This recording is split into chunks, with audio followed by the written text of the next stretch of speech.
Alright, howdy, what's going on, guys? Welcome to the video, Sword Art Online Fatal Bullet. Alright, so this video I'm going to take on a defensive battle, and I'm going to show you what I'm going to use, and maybe you can tell me down in the comments what you think is better, or if you like this sort of thing and you want to see more of it because you want to sort of do this on your own game. So I'm going to be fighting a defensive battle, which is a giant tank, and I'm going to be using a pistol and a sword, a Photon Sword. So on the pistol class, I've got Power Field Shot 3, I've got Guard Field Shot 4, Viral Shot 4, and Human Fortress 4. Now, I'm assuming that I don't have Power Shot 4, right? Or maybe I just don't have enough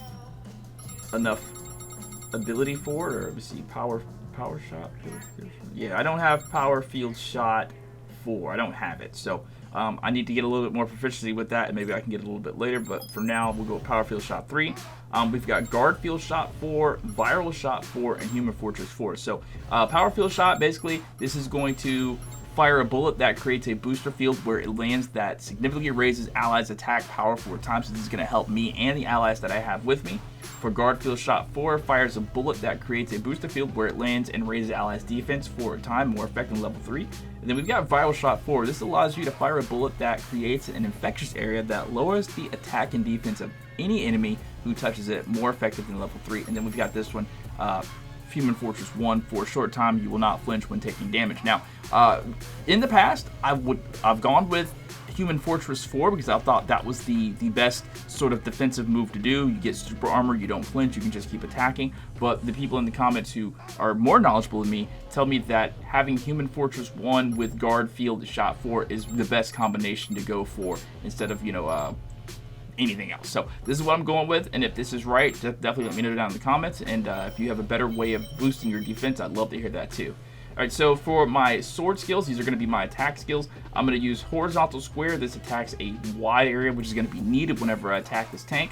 We've got Cyclone 4, which is basically a horizontal square 4. It's the same thing, it's just a little bit quicker. Then we've got Azure Tempest. You can be done in the air. I like this because it's very quick, it activates very fast, and I think it has a very quick cooldown. And then we've got Star Splash 3. This is better than Star Splash 4 because with Star Splash 4, it only has like a 3-second continuous activation time, and so you do it and it's like 1, 2, 3, then it's over. With Star Flash 3, you can sort of keep doing this over and over and over again. Like it lasts for, you can't do it over and over, but it lasts for a longer time, right? So the idea behind Star Splash 3 is to be able to get the tank in the sweet spot, which is on one of the treads, and to be able to hit this over and over.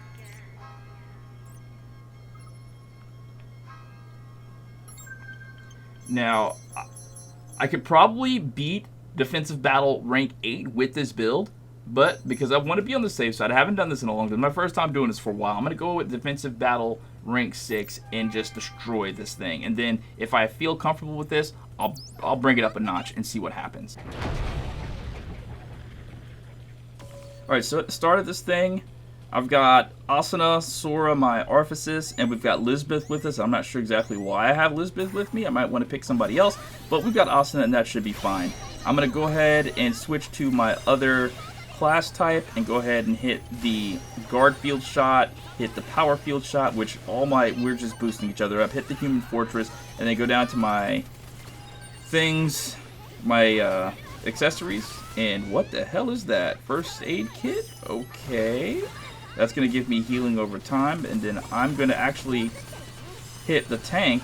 Okay, let them deal with that. I'm going to hit the tank with this infectious shot, and then I'm going over to deal with it, use my Horizontal Square 4. That's a crazy amount of damage at Horizontal Square 4, and then he's actually, it looks like a lot of damage, but he's not really taking that much damage.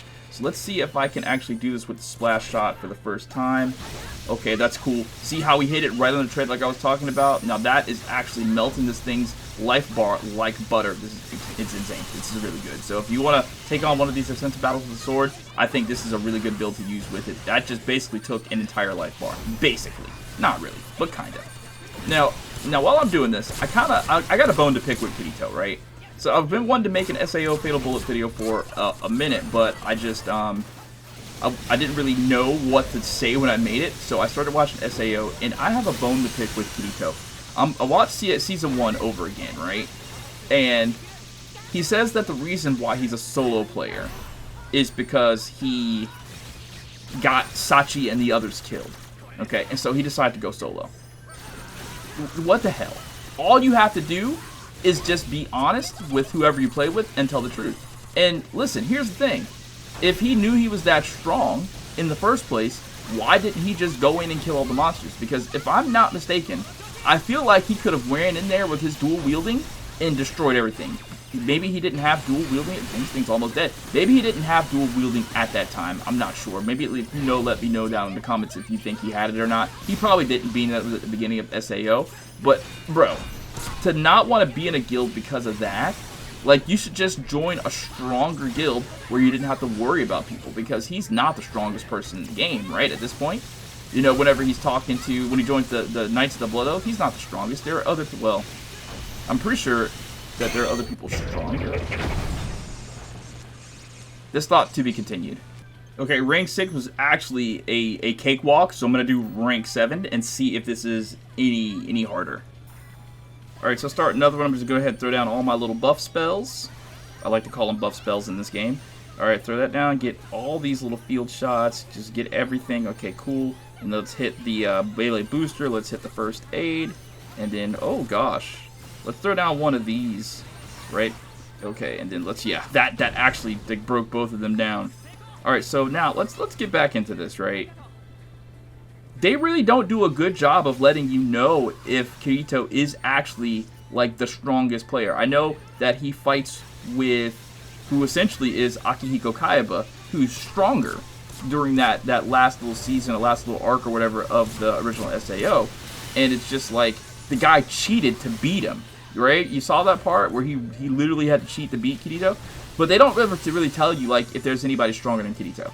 And I kind of dislike that. And I haven't seen, like, the new movie yet. Like, I think they made 2 new movies. And I would love to see a SAO where they show there's somebody stronger. I think that there was, like, when he fought AG, I don't remember exactly what it was. It was the augmented reality. AG was just stronger than him, I think, if I'm remembering that correctly. But when it comes to just regular SAO, they don't do a really good job of showing you if there's anybody stronger. Kirito just kind of wrecks everybody. Like, there was that one scene where he fought, like, a bunch of people at the same time, and they really couldn't damage him because his, like, health regen was just insanely good, or whatever. So, I got a bone to pick with him about that whole guild thing. He could have definitely joined another guild. Why didn't he join with Klein?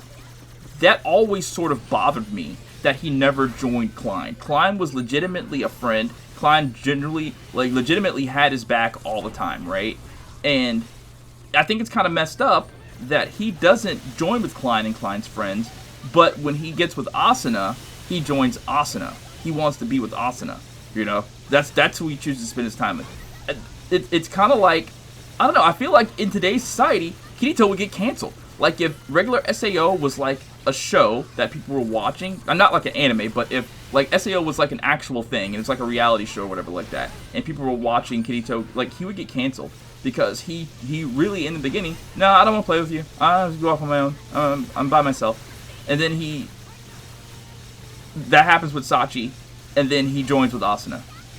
And it's like, is it just because Asuna's a female that you want to join with her, or, you know, Klein's a dude, you don't want to join with him? I feel like he should have been with all the people from the start. Now, you know what? As I recall, when he was getting his sword made, didn't he sort of go on, like, a mission with Selka? Yeah, he did something with Selka, right? And I feel like he didn't stay with Selka for a while because, what? Maybe he felt like she was too young or something like that? I don't know. There's one other thing that kind of bothered me about SAO 2, and I'll talk about that in just a minute. Alright, so this is the hardest ranked defensive battle mission.